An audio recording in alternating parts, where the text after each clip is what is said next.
My guest today is the youngest person ever to have represented Australia in her sport, which happened only a year after she first started playing it. Then, since she has been to her first Paralympics, she's finished high school, started university, and last year won World Cup medals and became world champion. Hi, Jamieson Leeson, and thanks for joining me today. Hey, Abby, thanks for having me. It's such a good opportunity. Have you got used to calling yourself world champion yet? Oh, it's crazy. And to be honest, it still really hasn't sunk in, especially since I've had a bit of time off since the World Championships. I haven't really rolled any boccia balls down. But yeah, it's very surreal. And, it's just, I'm so proud to be able to be one of the first World Championships for Australia in boccia. Well, we'll talk a bit more about that later, but just first of all, I do want to ask about your disability, if that's okay, because it's obviously a pretty big part of your story, I guess.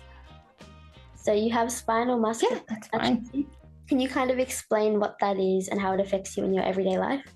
Yeah, I was born with spinal muscular atrophy, and basically it means that I have muscle weakness throughout my whole body and I can't walk. I've been using a wheelchair my whole entire life. So with boccia, I use a piece of equipment called a ramp because I'm unable to throw the balls far enough. And you come from a small town called Danadoo, which is just 4 hours away from Sydney. What was life like growing up for you in a town of just 800 people? Yeah, it's pretty small. It's pretty cute. But yeah, it's really good to growing up in a small town. And that was one of my biggest struggles growing up, was that living in a small town in regional New South Wales, that there's not a lot of sporting opportunities out there for me, because there's no boccia in regional New South Wales really. So growing up in a small town had its difficulties, but growing up and going to a small school had given me so many opportunities, and that's really how I got into boccia. So I'm so thankful for that. And when you were young, what career before you discovered boccia did you just dream of having when you were, what career did you want to pursue when you were just growing up? So I was always sat on the sideline watching my brother and sister play sports. But yeah, I always had a passion for sport, but I just didn't think it was possible for me to be able to, find a career in that. But I've had lots of interesting things that I've enjoyed doing and hobbies over the years, but I also have a passion for mathematics. So at the moment I'm studying a Bachelor of Economics, so I guess something along those lines has always been one of my dream careers. I've read that your family is quite sports mad and that you're a massive fan of Manly in the NRL. Was playing sports something that you were able to do much of when you were younger? Yeah, no, definitely not. So like I said before, there's no boccia in regional New South Wales, so I was not able to play that. I grew up playing a bit of when I was very, very young, playing netball. There's no real opportunities in regional New South Wales for people with such severe physical disability to participate in sport, and that's something that I want to change in the future when I get a few hours of time to help out in that. And so now, obviously, you play boccia. And for those who don't know, can you explain a bit how the sport works? Yeah, so boccia is one of two Paralympic sports that doesn't have an Olympic counterpart. So in a way, it's similar to lawn bowls or the Italian sport bocce, where you have a white target ball and you've got to try and get your coloured balls as closer than your opponents to that target ball, except it's played indoors and it has softer balls. So boccia is specifically for people with more severe physical disabilities, so people like me. And there's a range of classifications within the sport. So there's 4 classifications that compete internationally. One of those, which is BC3, which I compete in, we use a ramp to propel the balls down onto the court because we don't have the strength or the physical ability to throw the balls, whereas the other 3 classifications throw the balls onto the court. And I know you talked about it a bit before, but do you think you could talk a bit more about how you discovered it? Yeah, so like I said before, there was no real opportunities for boccia growing up in a small country town. I played when I was about 5 for like 2 weeks, I think, and then that club kind of burned out. So unfortunately, there was no opportunities until in 2018 when my school asked me to go compete in the New South Wales Schools Knockout competition in Orange, which is 2 hours from me. And when I got asked to do it, I wasn't that keen on it because I hadn't played in so long. I had no idea what I was doing. But I went along for the day and had a lot of fun. And then there on that day was Peter King, who is one of the Australian coaches and support teams. So he was there and he said, you've got a lot of potential. I can see it in you. And he invited me down to Sydney to meet the rest of the Australian team and learn a bit more about the sport. And that's kind of where I found my passion. That's so cool. And when you did get back into it in 2018, what was it that you first mostly enjoyed about it, I guess? Oh, yeah, look, it was just so good to get back into sport because particularly, like I said, I played netball when I was very, very young. But, growing up and being a teenager, when sport got a bit more competitive, I wasn't able to compete anymore. So it was really good. That was the first thing that stuck out to me, that I was able to participate in sport again after such a long time. But also, a lot of people I think struggle with this as well. But for me, I didn't know what Boccia was really about until I went to the day in Sydney and learned a lot more about the sport. Even when I played in the school competition, it was so different. And when I really learned what the sport is about, and that's what I'm really passionate about sharing now, is learning truly what Boccia is and sharing that with everyone. And yeah, I think when I learned what it was about, I just fell in love with the sport and how competitive it is, because I'm a very competitive person. So whenever I get the chance to compete in something, I'm always happy. And as you started playing more again, were you able to do all of your training and playing in Xanadu, or were you traveling all over the place just all the time? Yeah, so it's been quite tricky. I did train quite a bit in Dunedin back at home. Like I said, boccia's played on indoor floor surfaces, typically like a basketball flooring, wooden floorboards, or like a badminton court. But my only court that I could train on here in Dunedin is concrete floor. So that made it a bit tricky. It's not the best court to be training on. But particularly, I started in 2018, really towards the end of 2018.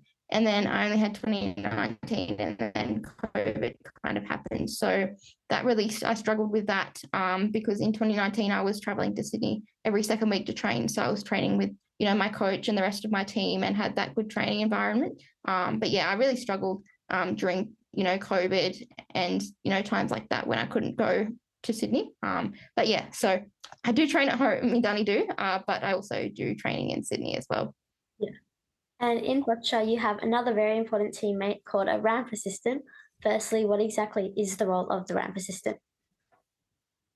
Yeah, so like I said before in Boccia, one classification are the people that don't have the ability to throw the ball. So we use a piece of equipment called a ramp, which the balls propel down, and it can be quite complex. And because of our limitations, we can't adjust the ramp to where we want it to be. So we have a person called a ramp assistant who helps us play the game. So they compete on the court with us, and what I do is they face me, and they're not allowed to turn around and see the court at all.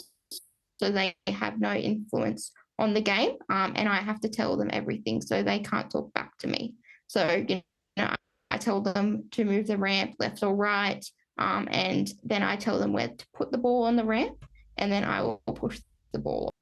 And your ramp assistant is your mum, Amanda. Whose idea was it for her to be your assistant, and what's it like competing all over the world with your mum? Yeah, look, it kind of just happened, I guess. When I first started playing, I guess it typically happens for a lot of boccia athletes that they have family members do it. So it kind of just happened naturally, I guess.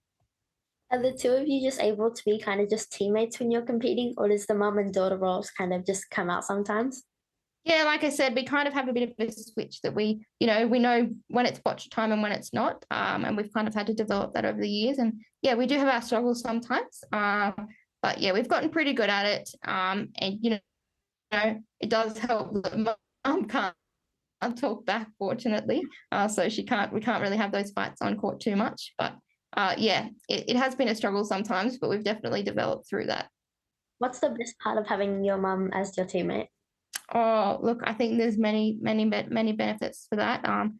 First of all, there's not very many opportunities where you get to, share a sporting experience with a family member of yours. And, going to the Paralympics with her was such an incredible experience. And, having that bonding experience, like I mentioned before, it's just an awesome way to, share these memories together. And um, when we travel overseas together, I started competing when I was 16. So I think it would have been a bit more challenging at that time. I'd never traveled overseas before, never competed. It was only my second competition that I've ever competed at for my first international comp. So, she helps relax the nerves quite a bit. And it's just a familiar face. I was going to say it must be pretty cool being able to receive medals like standing right next to your mum. Oh yeah, it's awesome. Yeah, it's definitely a story to tell. Is there like a worst part of being like her teammate? Look, I don't think there's too many things. I guess probably the worst part is, and it's not worst all the time, but it can be challenging at times, is that we do spend quite a bit of time together. You know, we train at least, 20 hours a week together, and then traveling overseas. And then, at the moment I do live with her still. So we do spend a lot of time together. But it's worth it in the end. If we didn't have that time together, then I wouldn't be where I am today. And now going back to last year, your last year was pretty amazing. You won gold in the pairs at the World Cup with Dan in the middle of the year, and then you also won the pairs world champion gold medal in December, and you won the individual silver medal as well. What were those like? All of those experiences like? Oh, look, it was crazy. And I think, even though I won so many medals last year and we had such good results, I think the best part about last year was that we finally got to get back to a sense of normality after COVID-19 and the pandemic, because we didn't know when our next competition would be. We didn't know what would be happening. Winning those medals was, something that we'd hoped for and something that we knew was possible. But with the tough times that we had only the 2 years before, we didn't really have too many expectations on ourselves. So it was just incredible. And some people may not realize like what a huge like achievement those world championship like medals were. Like Dan won a bronze medal at the Paralympics the year before, and it was like the first time that an Australian had ever won a medal like in a quarter of a century. So like winning medals at those events like really isn't easy, I guess. No, it's not. Yeah, look, it was just amazing. Yeah, when we went to Tokyo last year, look, even Dan won that bronze medal, which was incredible. But we did place higher expectations on ourselves, and we did hope to medal in the pairs. And I wasn't lucky enough to compete in the individual back then. But yeah, look, it was such an incredible thing to do. That, I mean, our results at the World Championships last year was the most medals and the best results Australia has ever had at any international competition. So it was just, I'm so proud to be a part of that and to contribute to that result. And most people don't get to experience becoming a world champion. So you got to do it with your mum. That must have been pretty special for both of you. Oh yeah, like I said, it still doesn't feel weird. Still doesn't feel real that we're the number one in the world in the pairs and number four in the individual. It was just awesome. And traveling overseas for international competitions, it can be quite hectic and quite busy. So it felt surreal over there, and I was exhausted by the end of it. But it felt a sense of relief that all of our training and hard work had finally paid off. And apart from some nice medals, what do you think the sport of boccia has given you? Oh, look, there's so many. It's given me so many opportunities, and I think that's the number one thing. For me, playing boccia is not only just about the enjoyment, but it's also about spreading awareness about people with disabilities and showing that we are capable of doing things, and particularly people with severe physical disabilities. Not only do not many those people get many opportunities to participate in sport, but they don't think they can. And I think that was something that I struggled with before 2018 when I didn't really think I could participate in sport because I didn't know a lot about boccia back then. So yeah, it's just such an incredible opportunity to share these experiences and the opportunities and raise awareness about this with other people with disabilities. But there's been so many other great things with the sport. Traveling to all these amazing countries and just meeting some incredible people along the way has just been awesome. Yeah. And there are possibly some people and kids watching or listening to this who may have put some limitations on what they think that someone in a wheelchair can do. What would you say to them? Oh, exactly. And that's a big perception that a lot of people have. And that's something that I'm trying to change. But yeah, I think I would just say, don't think those first few words in your brain is what people with physical and all disabilities can do. For us, I think it all the time too, if a challenging time is coming up, I think, oh, I can't do that, or, something I can't do. That's the first thing that I always think of. But then you've got to really rewire your brain to think, okay, I can't do it the obvious way, but there are other ways and other, things that I can do. So it's really about focusing not on what people can't do, but what people can do. And what would you say to those with a disability, especially kids, for what is possible for them? Oh, yeah, I would just say, and I guess particularly for me, I didn't want to, when I first started playing boccia in 2018, like I said before, I didn't want to go to that sports day, but I would just say, take every opportunity as you can and take advantage of everything and every opportunity. And now it's time for the mix zone. So the first question comes from Ali, and she asks, was it hard to find a sport that kind of suited your abilities? Yeah, I definitely 100%. I think that was the biggest struggle with me getting into boccia, was finding a sport, because, like I said, there's not many sports that I am able to play competitively. So it took me a long time. And like I said, just taking up those opportunities really helped me find boccia. But yeah, it can be tricky for sometimes, but there's plenty of events out there for people with physical disabilities and all disabilities to go to different come and try days to learn about these sports. So I would really recommend that. So Laura asks, are there many places to play boccia in Australia, and where is your favourite place that you've gone to for a competition? Yeah, so boccia, because it is quite a unique sport, and not everyone, everyone can play boccia, but competitively not everyone can. It is quite a small niche sport, but in all the big cities, there's plenty of boccia clubs out there for people to participate in. Particularly New South Wales, we have lots of boccia clubs around here, and plenty of competitions around Australia. So yeah, there's plenty of opportunities if you would like to play, and there's come and try days. And I would say, my number one country I've been to, that's quite tricky, but I think it would have to be Rio de Janeiro, Brazil, simply because of our results we had there this year, or last year, sorry. Winning the World Cup there and then going back and winning the World Championships and coming second in the individual, just the incredible memories of there. And, it's just such a beautiful country. We were lucky enough, which doesn't happen very often, to go sightseeing on our last day there before we flew home. So it's just such a beautiful country and beautiful people all around. And just finally, Mark wants to know, is there a sport or game that hasn't been adapted for para-athletes that you would like to play? Oh, that is a very good question. I haven't really thought about that before. Oh, that is a very good question.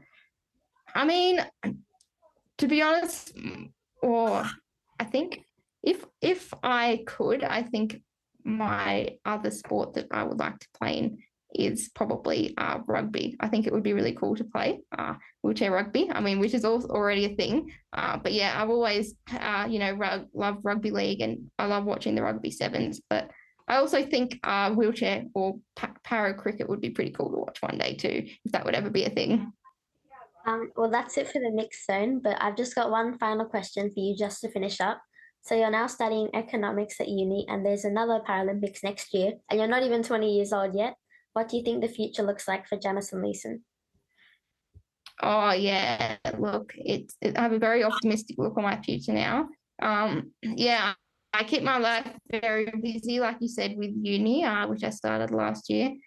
It's been very busy, but I think in the short term, I'm obviously hoping to qualify and bring double gold home in Paris in 2024. So that's really my short-term goal over the next year. And I don't really have any long-term goals per se set for my boccia career.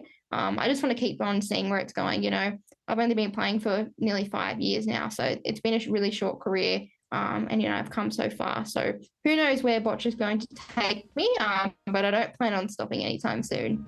Thank you so much for joining me, and good luck in the future. But thanks for joining me today. No worries. Thanks so much, Abby. Thanks for listening. To support Her Way, visit the link in the description section.